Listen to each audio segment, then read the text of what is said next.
বন্ধুরা, আমাদের সমাজে ৮০% মানুষের জীবনের সবথেকে বড় সমস্যা হলো যৌন কামবাসনা। এই কামবাসনা কিভাবে নিয়ন্ত্রণ করা যায়? এই কামবাসনা কি? এই প্রশ্ন প্রতিটা মানুষের মনে প্রতিফলিত হয়, কিন্তু সঠিক উত্তর আর নিয়ম না জানার কারণে এই মনুষ্য জীবন বৃথা কেটে যায়। তাই আজ বৌদ্ধ সন্ন্যাসী এই গল্পটির মাধ্যমে এই প্রশ্নের উত্তর পেয়ে যাবেন। এই গল্পটি মন দিয়ে শেষ পর্যন্ত শুনুন। আর গল্পটি ভালো লাগলে লাইক, শেয়ার এবং সাবস্ক্রাইব করতে ভুলবেন না। তো চলুন বন্ধুরা, গল্পটি শুরু করা যাক। একদিন বৌদ্ধ সন্ন্যাসী এক শীর্ষ বৌদ্ধ সন্ন্যাসীকে বললেন, গুরুদেব, এই কাম বাসনা কি?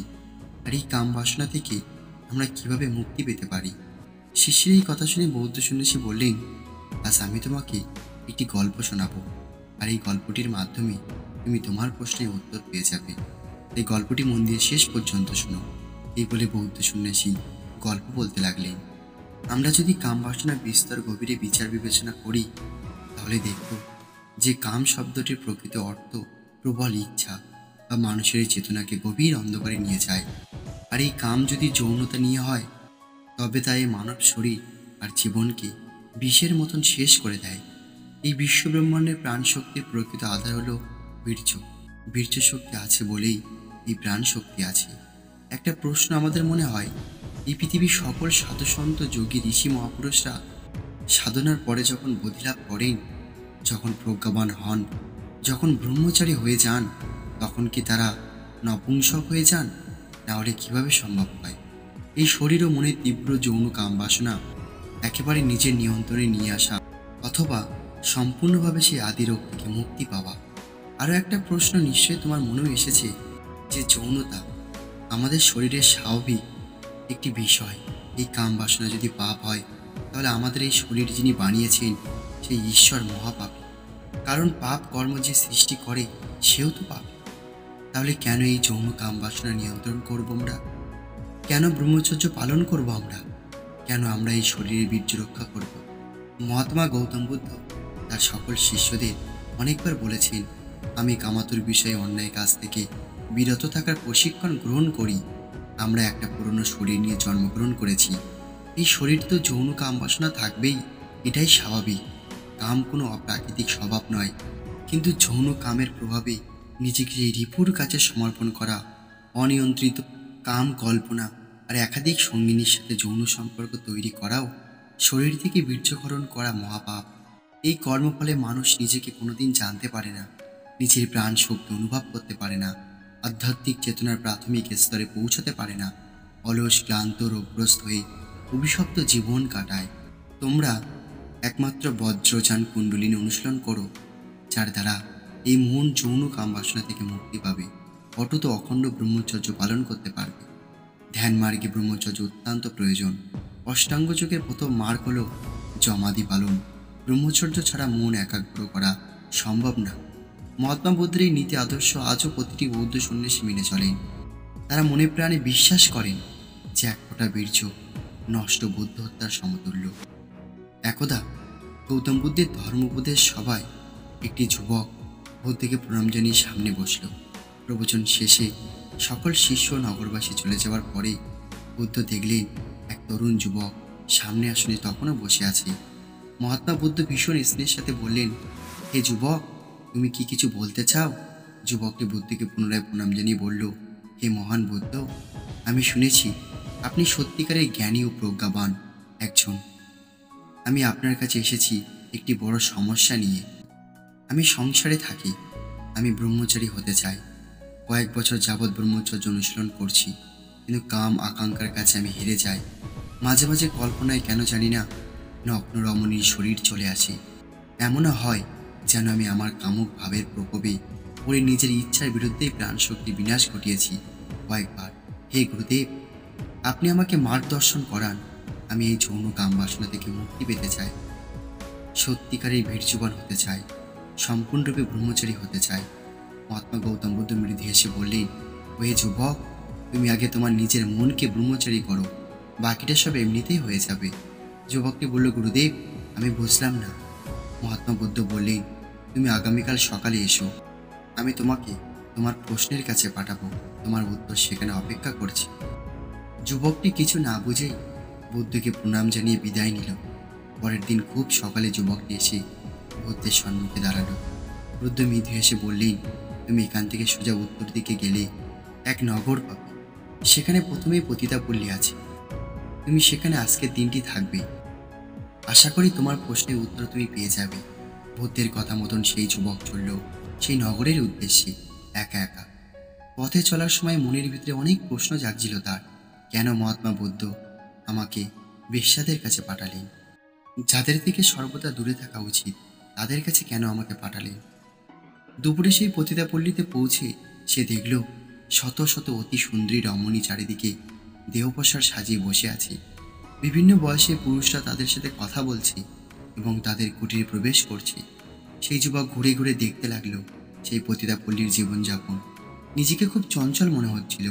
নিজের অজান্তেই চোখ চলে যাচ্ছিল পতিতাদের শরীর, ইশারা আর চাউনির দিকে। কিছুতেই বুঝে উঠতে পারছিল না যে তার প্রশ্নের উত্তর কোথায় পাবে। এমন সময় সামনের একজন বয়স্ক মহিলা তার দিকে হাত বাড়িয়ে সাহায্য চাইল। বলল, আমি সারাদিন কিছু খাইনি, আমাকে একটু সাহায্য করো বাবা। তখন সেই যুবকটি অপ্রত্যাশিত হয়ে পড়ল, কারণ সাহায্য করার মতো তার কাছে কিছুই নেই। তখন সে পুটলি থেকে নিজের জন্য আনা কিছু অবশিষ্ট খাবার সে সামনের মহিলাকে দিয়ে বলল, আমার কাছে সামান্য এইটুকুই খাবার আছে, আপনি দয়া করে গ্রহণ করুন। কিন্তু আপনি এখানে কেন? অন্য কোনো গ্রামে গিয়েও তো ভিক্ষাবৃত্তি করতে পারেন। যুবকের এই কথায় উত্তরে মহিলাটি বলল, আমার বয়স হয়েছে, তাই অন্য কোথাও যেতে পারি না। আমি এই পতিতাপল্লীরই একজন। এখন আমার রূপ যৌবন নাই, তাই অথর্ব শরীরে এখানেই পড়ে থাকি। এই খাবারটুকুর জন্য ধন্যবাদ বাবা।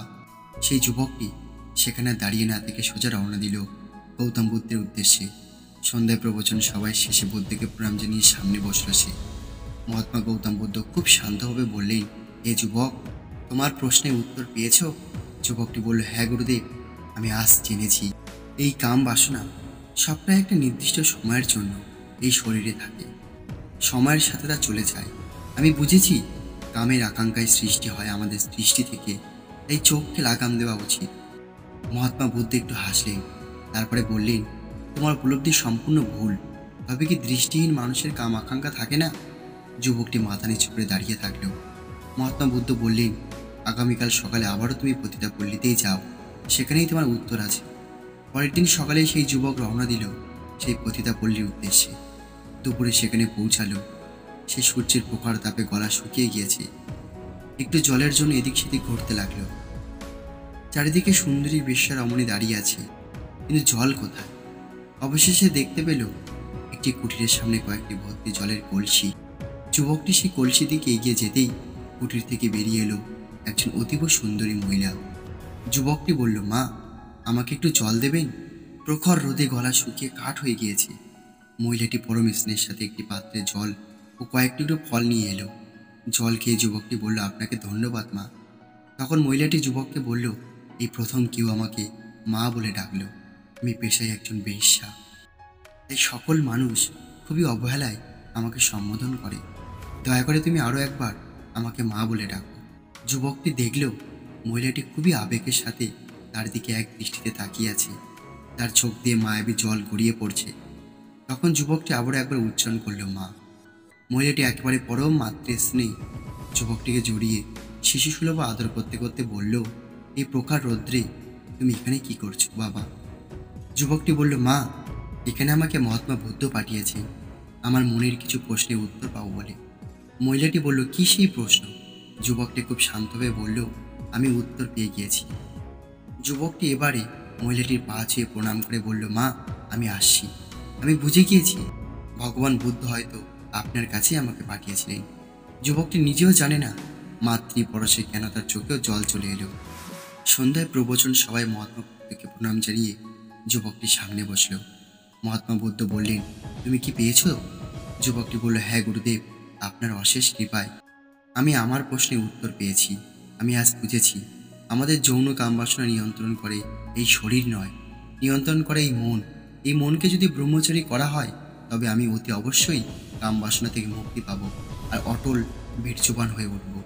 মহাত্মা বুদ্ধ চোখ বন্ধ করে যুবকটির কথা শুনছিল। বুদ্ধ বললেন, আজ তোমার উপলব্ধি একদম সঠিক।